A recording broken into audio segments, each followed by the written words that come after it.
अस्सलाम वालेकुम प्यारे बच्चों, मैथ्स विद हैदर में सर हैदर आपके साथ हैं। समाते मुझे सुन रही हैं और जो बसारत मेरी वीडियो देख रही हैं उन सबकी खिदमत में अस्सलाम वालेकुम। जनाब मैथमेटिक्स सेशन बोर्ड की 10th क्लास है, 18.1 एक्सरसाइज है और उसका क्वेश्चन लास्ट है 7। वीडियो को पूरा देखें, लाइक करें, शेयर करें, कमेंट करें, दोस्तों के साथ भी शेयर करें इस चैनल को। तो जनाब चलते हैं, देखिए क्वेश्चन 7 में लिखा हुआ है find the value of x in the following. पहले फर्स्ट लिखा है तो इनमें एक्स की जो वैल्यू क्या बनेगी वो हमें फाइंड करना है। तो रेशो का कानून आपको याद रखना है। अब ये देखिए 2x + 5 है और यहाँ पे रेशो 5 है, फिर उसके बाद प्रॉपोर्शन है 3x - 2 और रेशो 7। ठीक है, अब जो इसका कानून होता है रेशो का, वो कहता है कि भाई जो फर्स्ट टर्म है वो लास्ट टर्म को मल्टीप्लाई करेगी, मतलब आउटर को मल्टीप्लाई करेगी और इनर को मल्टीप्लाई करेगी। तो हम यहाँ पे लिखेंगे भाई दिस इम्प्लॉइज, अब क्या होगा, ये 7 जो है ये मल्टीप्लाई करेगा किसको, 2x + 5 को मल्टीप्लाई करेगा। इस तरफ आएंगे, अब इक्वल आ जाएगा, अब प्रपोर्शन नहीं आएगा, इक्वल टू। अब ये 5 जो है ये मल्टीप्लाई करेगा 3x - 2 को। आप देख रहे हैं 5 इसको मल्टीप्लाई करेगा, ये इसको मल्टीप्लाई करेगा। अब आप आ जाएँ, अब मल्टीप्लाई करें यहाँ पे दिस इम्प्लॉइज और 7 इन दोनों को मल्टीप्लाई करेगा, 7 × 14x हो जाएगा और ये प्लस 7 × 5 = 35 हो जाएगा। आगे चलेंगे, ये 5 भी इन दोनों को मल्टीप्लाई करेगा तो 5 × 3 = 15x हो जाएगा और माइनस है 5 × 2 = 10 हो जाएगा। अब हम क्या करेंगे, अब वेरिएबल जो है उसको इस तरफ शिफ्ट करेंगे और नंबर को उस तरफ शिफ्ट करेंगे। तो देखें ये दिस इम्प्लॉइज यहाँ पे 14x, ये 15x, यहाँ पे प्लस का है बेटा, इस तरफ आएगा तो ये माइनस हो जाएगा 15x इक्वल टू, यहाँ पे देखें माइनस का 10 ऑलरेडी मौजूद है, ये प्लस के 35 उस तरफ जाएंगे तो ये भी माइनस हो जाएंगे। दिस इम्प्लॉइज 14 में से 15x, ये 15x माइनस के हैं। ठीक है, तो मतलब आप पे 15 रुपये कर्जा है, 14 रुपये आपने जमा करवा दिए हैं, तो माइनस का x बचेगा, एक x माइनस का बचेगा। ठीक है, 15x में से 14 निकाले तो एक x माइनस का बचेगा। अच्छा, उसके बाद हम आते हैं इस तरफ, तो यहाँ पे देखें ये हो जाएंगे -10 - 35 का मतलब है ये दोनों आप पे कर्जा है। 10 रुपये एक कर्जा है, आप पे 35 रुपये दूसरा कर्जा आपने उठाया, तो ये टोटल हो गया 45 रुपये आप पे कर्जा। भाई this employees x equal to, ये माइनस में कट जाएगा। ठीक है, माइनस इंटू माइनस प्लस हो जाता है, तो x इक्वल टू ये 45 होगा। तो ये हमारा बेटा इसका आंसर है कि भाई इसमें जो x की वैल्यू है वो 45 होगी। तो जनाब ये दूसरा ऑप्शन देखें, वही कानून भाई, आउटर टर्म आउटर को मल्टीप्लाई करेगी और इनर टर्म जो है इनर को मल्टीप्लाई करेगी। तो हम लिखेंगे भाई 4x - 3/5 जो है इसको मल्टीप्लाई करेगा 7/2। ये इक्वल टू, इस तरफ चलेंगे तो इस तरफ ये 4x/3 जो है ये इसको ये मल्टीप्लाई करेगा, मतलब 3/4 ये। अब हम क्या करते हैं बेटा, यहाँ पे अपने सिंपलाइज की साइन लगाएंगे। अब यहाँ पे ये 7 इन दोनों को मल्टीप्लाई करेगा, आमने सामने मल्टीप्लाई करेंगे। ठीक है, तो 7 4 को मल्टीप्लाई करेगा तो 4 × 7 = 28 हो जाएगा और x इसके साथ आएगा। अब माइनस से, अब 3 × 7 = 21 होगा। नीचे आएंगे, ये 2 × 5 = 10 हो जाएगा। इस तरफ आएंगे, यहाँ पे बेटा देखें बिल्कुल ईजी है, ये 3 में कट गए, ये 4 में कट गए, तो इस तरफ बचा ओनली x। ठीक है, अब हम क्या करेंगे यहाँ पे बेटा, आप दिस इम्प्लॉइज ये 28x - 21 ये आप वही लिखेंगे, इक्वल टू x भी वही लिखेंगे। ये 10 जो है ना यहाँ पे डिवाइड में है, अब ये इक्वल टू उस तरफ जाएगा तो ये मल्टीप्लाई में चला जाएगा। ठीक है, डिवाइड में है तो उस तरफ जाएगा तो मल्टीप्लाई में चला जाएगा, यहाँ पे आएगा इसको करेगा ये मल्टीप्लाई।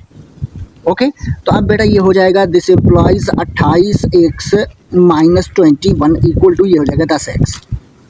ठीक है, अब हम क्या करेंगे, अब हम ये जो x वाली वैल्यू है यानी कि वेरिएबल है, इसको इस तरफ शिफ्ट करेंगे और इसको नंबर को उस तरफ शिफ्ट करेंगे। तो ये आप देखें दिस इम्प्लॉइज 28x और ये 10 इस तरफ आएंगे, यहाँ पे प्लस के बेटा इधर आएंगे तो ये माइनस हो जाएंगे 10x और इक्वल टू ये 21 यहाँ पे माइनस के हैं, उस तरफ जाएंगे तो ये पॉजिटिव हो जाएंगे, प्लस के हो जाएंगे 21।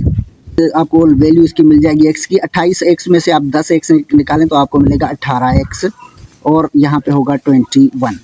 अब देखें बेटा यहाँ पे टेबल लग रहा है, कौन सा, कॉमन टेबल यहाँ पे लग रहा है। 3 का टेबल देखें, यहाँ पे 18 पे लगेगा 6 टाइम, तो ये 6x हो गए और यहाँ पे लगेगा 7 टाइम। अब क्या होगा, अब बेटा ये यहाँ पे आप लिखेंगे x इक्वल टू 7 और ये 6 नीचे गिर जाएगा, यहाँ पे अपान में आ जाएगा क्योंकि 7 पे 6 का टेबल नहीं लगता है। तो इसमें जनाब ये हमें x की वैल्यू मिल गई, x इक्वल टू 7/6 ये आपका। तो जनाब ये तीसरा ऑप्शन आपके सामने, इसमें भी वही कहानी आप दोहराएंगे भाई, आउटर टर्म आउटर को मल्टीप्लाई करेगी और इनर टर्म जो है वो इनर को मल्टीप्लाई करेगी। ओके, सही है।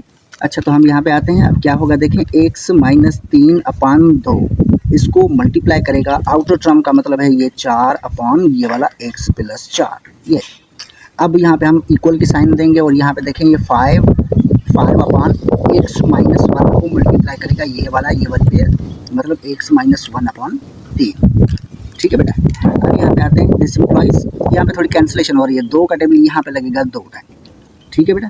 अब नीचे देखें, ये नीचे तो बन रहा है x प्लस 4, ये बच रहा है, इसको रखें। ये 2 इन दोनों को मल्टीप्लाई करेगा तो 2x हो जाएगा, माइनस 2 3 6 हो जाएगा। ओके। अच्छा, इस तरफ आते हैं, यहाँ पे x माइनस 1 ये पेयर इस पेयर में कट गया। अब बचता है ऊपर 5 बचता है, नीचे 3 बचता है। ठीक है बेटा। अब यहाँ पे आप क्रॉस मल्टीप्लाई करेंगे। क्रॉस मल्टीप्लाई का मतलब है ये जो 2x माइनस 6 है ना, इसको ये 3 जगह मल्टीप्लाई करेगा, इक्वल टू यहाँ पे 5 मौजूद है, 5 को ये आगे मल्टीप्लाई करेगा x प्लस 4। सही है।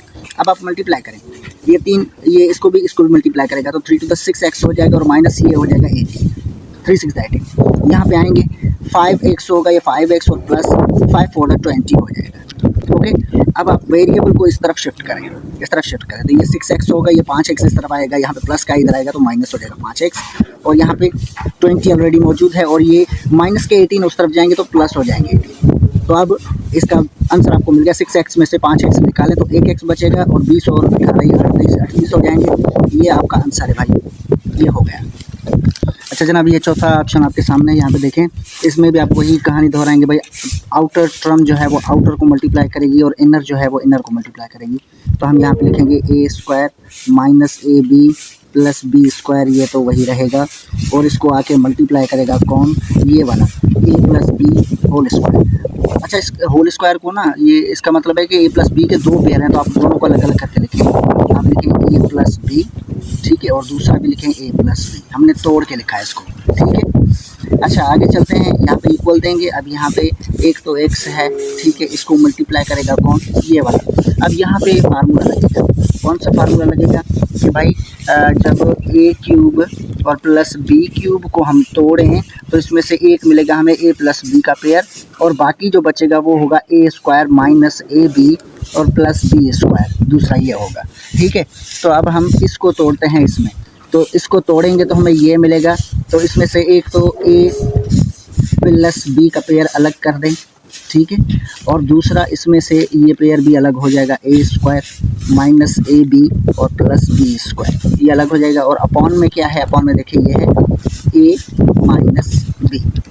अब आमने सामने देखिए कैंसिलेशन हो रही है ना, इक्वल के उस तरफ, ये पेयर इस पेयर में कट गया, AB इस AB में कट गया। ठीक है। अब यहाँ पे क्या बच रहा है, यहाँ पे देखिए ये बच रहा है a प्लस b का पेयर, यहाँ पे बच रहा है ये वाला। ठीक है। इक्वल टू इस तरफ क्या बच रहा है, इस तरफ ऊपर कुछ नहीं बच रहा, सिर्फ x बच रहा है और नीचे a माइनस b बच रहा है। अब हमें वैल्यू चाहिए x की, इसकी नहीं चाहिए, तो हम क्या करेंगे बेटा, यहाँ पे आप सिंप्लॉइज, यहाँ पे a प्लस b वही होगा, इक्वल टू ये x आप यहाँ पे रहने दें। अब इसको रिवर्स करें, इसको उस तरफ भेजें। अब ये यहाँ पे डिवाइड में उस तरफ जाएगा तो ये इसको मल्टीप्लाई करेगा, मतलब ये a माइनस b यहाँ पे आके इसको इसके साथ में जाएगा। ठीक है। अब यहाँ पे देखें, ये एक फार्मूला बन रहा है, कौन सा फार्मूला बन रहा है कि भाई जब आप एक पेयर a माइनस बी का उससे एक पेयर a प्लस बी का मल्टीप्लाई करेंगे तो आपको मिलेगा a² और माइनस b², ये मिलेगा, मतलब स्क्वायरिंग करना है। तो आप लिखेंगे भाई x बराबर होगा a 2 मरतबा है तो हम लिखेंगे a², और माइनस इंटू प्लस माइनस हो जाएगा, b 2 मरतबा है तो आप लिखेंगे b²। तो ये हमारा इसका जनाब आंसर है, ये हो गया। तो जनाब ये 5वां ऑप्शन आपके सामने है, तो आप देख सकते हैं। अब इसमें भी आप सेम कंडीशन अप्लाई करेंगे कि भाई रेशो कहता है कि आउटर टर्म जो है वो आउटर के साथ मल्टीप्लाई होगी, इनर जो है वो इनर के साथ मल्टीप्लाई होगी। तो हम क्या लिखेंगे, हम लिखेंगे भाई 11 माइनस x जो पेयर है इसको मल्टीप्लाई करेगा ये 16 माइनस x का पेयर। अब इक्वल की साइन आएगी और 8 माइनस x को मल्टीप्लाई करेगा ये 25 माइनस x, ये इसको मल्टीप्लाई करेगा। ओके जनाब। अच्छा तो आगे चलते हैं। अब क्या होगा, आप देखें यहाँ पे ये 2 पेयर हैं, तो ये इनका एक एक मेंबर इन दोनों को मल्टीप्लाई करेगा। पहले 11 मल्टीप्लाई करेगा इसको, तो ये आप देखें क्या होगा कि भाई 11 मल्टीप्लाई 16 ये हो जाएगा 176, आई थिंक 176। ठीक है। उसके बाद ये 11 इसको मल्टीप्लाई करेगा तो ये हो जाएगा माइनस 11x, इसने कर लिया। अब माइनस x इनको मल्टीप्लाई करेगा तो माइनस है तो माइनस ये 16x हो जाएगा ये वाला। ठीक है, 16x। अच्छा, उसके बाद माइनस इंटू माइनस ये प्लस हो जाएगा और एक्स ये एक्स स्क्वायर हो जाएगा। सही है, आगे चलेंगे। इक्वल टू यहाँ पे ये 8 इसको 25 को मल्टीप्लाई करेगा तो ये 200 हो जाएगा। ठीक है, अब ये 8 इसको मल्टीप्लाई करेगा तो ये माइनस 8 एक्स हो जाएगा। इसने कर लिया। अब माइनस एक्स इनको मल्टीप्लाई करेगा तो माइनस है तो माइनस एक्स 25 ये 25 एक्स हो जाएगा। उसके बाद माइनस माइनस प्लस हो जाएगा, एक्स एक्स एक्स स्क्वायर हो जाएगा एक्स स्क्वायर। सही है बेटा। अच्छा, अब हम यहाँ पे आते हैं दिस इम्प्लॉइज। यहाँ पे एक्स स्क्वायर में कट हो रहा है, बाकी यहाँ पे 176 और माइनस 11x और माइनस 16x इनको मिला के लिखें, ये कितने होंगे, ये भी कर्जा तो टोटल 27 रुपये एक्स का कर्जा हो गया हम पे। आगे चलेंगे, यहाँ पे ये 200 वही आएगा और यहाँ पे 8 रुपये एक कर्जा है, आप पे 25 रुपये दूसरा कर्जा है, तो ये हो जाएगा माइनस 33x, एक्स का 33 रुपये कर्जा हो गया। अच्छा, तो अब क्या होगा बेटा, अब यहाँ पे हम वेरिएबल को इस तरफ शिफ्ट करेंगे। देखें दिस इम्प्लॉइज, यहाँ पे आप माइनस 27x, ये 33 ये यहाँ पे माइनस का है, इस तरफ आएगा तो ये प्लस हो जाएगा, प्लस 33x। अब यहाँ पे ये जो 200 है ना, 200 को ऐसे लिखें, ये 176 यहाँ प्लस का है, इस तरफ आएगा तो ये 176 इसमें से माइनस हो जाएगा। तो आप 27 रुपये कर्जा है, 33 रुपये आपके पास हैं, तो 33 रुपये में से आप 27 रुपये दे दें तो आपके पास बाकी बचेगा 6x। यहाँ पे आए 200 में से 176 निकालें, आई थिंक 124 बचेगा। अब हम आगे चलेंगे। दिस इम्प्लॉइज 6 का टेबल 24 पे कितनी बार लगता है, 4 मरतबा लगता है, तो x इक्वल टू 4 ये आपका आंसर है और ये हो गया।